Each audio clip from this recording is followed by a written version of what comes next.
Sedimentation. Aren't you glad you started listening to these YouTubes? We're all going to become geologists after a while. Huge amount of stuff, all kinds of strange terms and terminologies and everything else, and especially unprecedented history if the Bible is right, and it's by far the most plausible reason why the Earth's crust, its surface, is the way it is today. E.M. Spieker. Mountain building chronology. Furthermore, how many geologists have pondered the fact that lying on the crystalline basement are found some place to place, not merely Cambrian, but rocks of all ages, from place to place, all over the world? This seems to be a rhetorical question because neither Spieker nor anyone else seems to attempt to answer it. It seems incapable of satisfactory explanation on the basis of orthodox geology. That's why they don't answer it. They got nothing to say. It's just too much to explain, too much variety, and they're going to wax untruthful people after a while. And there's so many inconsistencies when they explain the same thing in multiple different ways. None of it is plausible. And they write whole textbooks. And depending upon which geologist wrote which book, you get an A in the course or an F. So it seems incapable of satisfactory explanation on the basis of orthodox geology, although Spieker seems somehow to think it to be evidence of extreme uniformity of geologic process in space and time. Actually, of course, it is perfectly consistent with the flood record. Because the problem is the elephant in the room is the flood record. He doesn't rule it out, he just ignores it. It is interesting to note in passing that even if the Cambrian rocks were accepted as actually the oldest of the fossil-bearing strata, the problem of evolution would still be far from solved. As Ladd says, most paleontologists today give little thought to fossiliferous rocks older than the Cambrian, thus ignoring the most important missing link of all. Indeed, the missing pre-Cambrian record cannot properly be described as a link, for it is in reality about 9/10 of the chain of life, the first 9/10.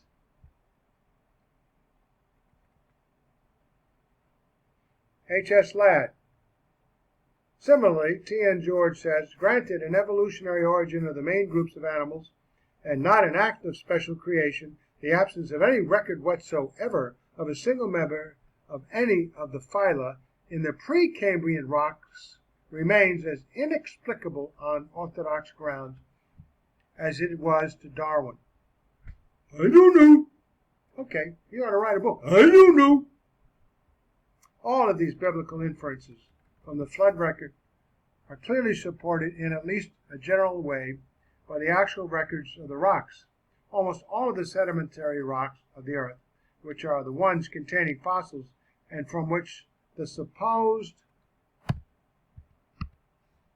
geologic history of the earth has been largely deduced, have been laid down by moving waters. This statement is so obvious and so universally accepted that it need neither proof nor elaboration. Sedimentary rocks, by definition, are those that have been deposited as sediments by water, which the Oxford Universal Dictionary defines as earthly or detrital, worn away by erosion, matter deposited by aqueous, that's water, agency.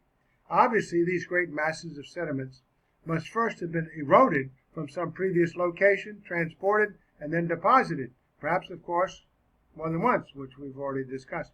Exactly the sort of thing which occurs in any flood, and which we have seen must have occurred on a uniquely grand scale during the great flood in Genesis.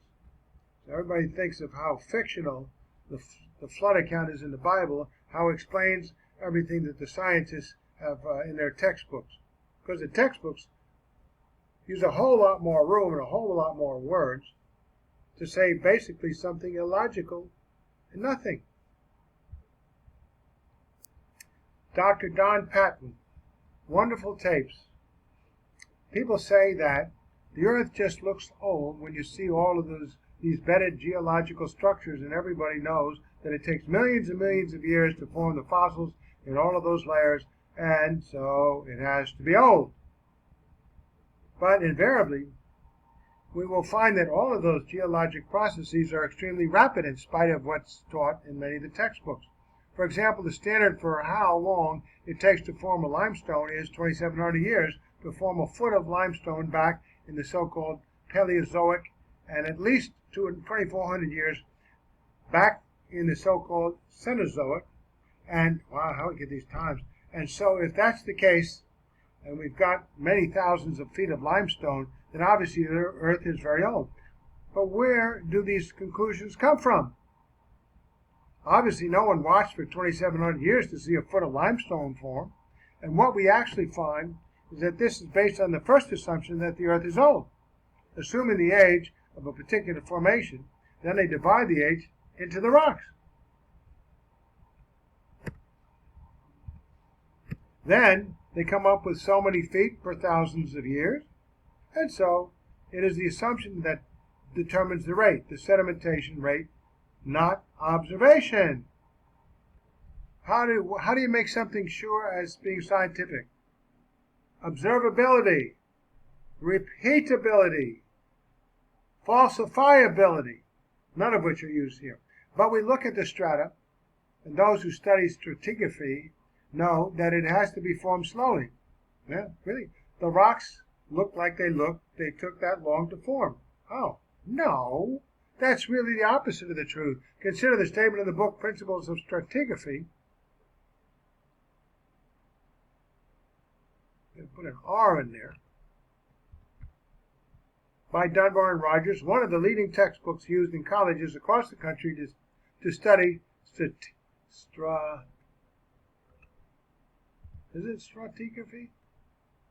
Let me just take a look. Yep, the R is missing. So, but we look at the strata, the rock strata, and those who study all of a sudden I went on a rampage of misspelling. Stratigraphy know that it has to be formed slowly. The rocks look like they took that long to form. No, that's really the opposite of the truth. Consider the statement in the book Principles of Stratigraphy by Dunbar and Rogers, one of the leading textbooks used in colleges across the country to study stratigraphy, or the strata, the layers, the rock layers. Use of the lead-uranium ratio. You know, lead-uranium, half-life, so on. However, soon demonstrated its age to be more than 2,000 million years. And that's based on the assumption previously discussed. Is that what they expected? No. Dunbar and Rogers cites, to some thoughtful stratigraphers, this amazing discovery presented a dilemma, for if the known stratified rocks have been accumulating throughout this vast span of time, the average rate of deposition must have been extremely slow. Yet there is very good evidence that the individual beds accumulated rapidly. He goes on to give us some examples. And one that we would use to illustrate would be the fossil of the fish, actually in the process of eating his supper. Another fish! Oh, wow, how long did that take? Now, these are species that we can identify and virtually cannot distinguish from modern species. But here in the process of eating supper, we've got a fish halfway eating another fish.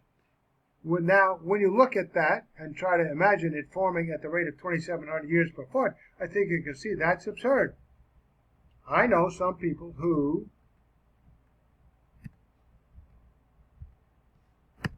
take a long time to eat supper, but 2,700 years to get covered up like this would be ridiculous.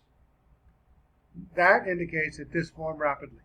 Thus, Spieker found that if a geologic column were built up by superposing the thickest known part of each of the geologic systems in North America from Cambrian to the present, the composite record would be about 259,000 feet thick.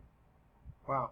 If we combine his results with the latest estimates of time based on radioactive minerals, we get the figures in Table 5 below, in which the last column indicates the estimated average rate of deposition.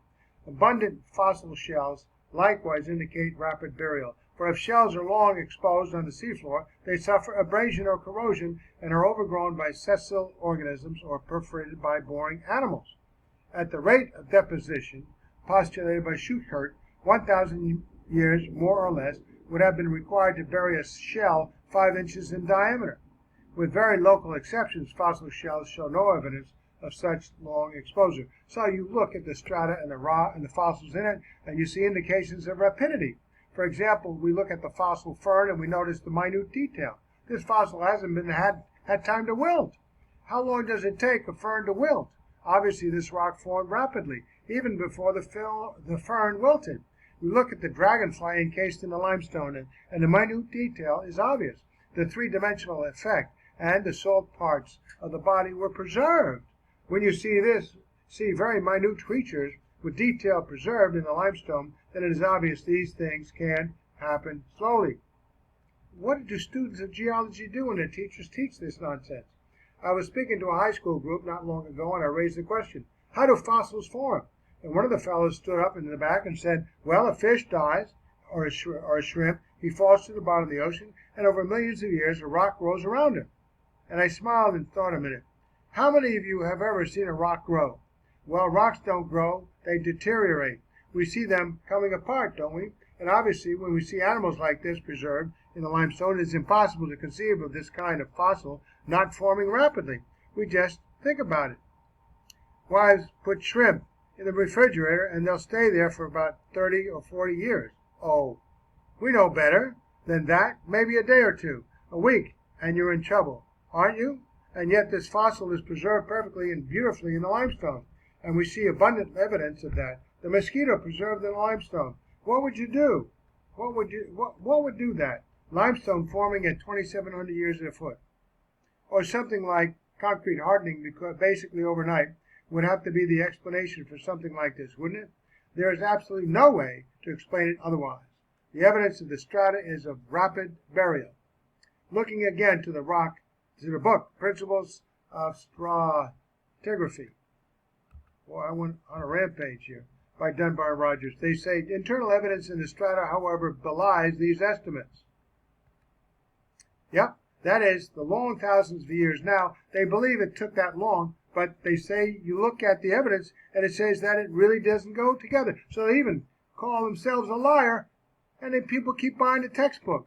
In the coal measures of Nova Scotia, for example, the stumps and trunks of many trees are preserved standing upright as they grew, clearly having been buried before they had time to fall or rot away. Here, sediment certainly accumulated to a depth of many feet within a few years. In other formations were articulated, that is, assembled. Skeletons of large animals are preserved. The sediment must have covered them within a few days at the most. We have beautifully preserved dinosaurs that are very, very large. Some of them even have their soft parts and their skin preserved. We see in some places in Argentina where large ground sloths are preserved. Much of the soft material, likewise, preserved. And they're the size of small elephants. Now, this thing lays down and dies at the rate of 2,700 years per foot. What's going on to happen to that creature? Well, obviously, it's not going to be preserved as we see it in the strata. What we see there, if we stop and think about it, it says obviously this had to happen fast. There is no way to imagine it happening otherwise. Consider the Ichthyosaurus. Ichthyosaurus, okay, about 30 feet long. Now, this is a large creature, and he is beautifully preserved in detail. Some of them so much so that if we'll look closely at the internal section, we can actually see the embryo, the small Ichthyosaurus baby, inside the mother. And in one of the fossils that's in the museum in Berlin, that birth process where this youngster is born alive is seen in process, preserved in the limestone. Is it conceivable that you could do this at the rate of even 1,000 years a foot? It's just absolutely impossible. The quotation referred to the tree standing upright in the sediment. Here is one of the illustrations that accompanied an article in Scientific American several years ago. The tree was 43 feet high, with hundreds of layers surrounding it, just as well preserved at the top as at the bottom. Now, can you look at that and imagine 2,700 years a foot? And in another illustration, in a similar article, we see 50 trees described, not just one. Now, this was from France. Now, what would possibly explain this kind of phenomenon?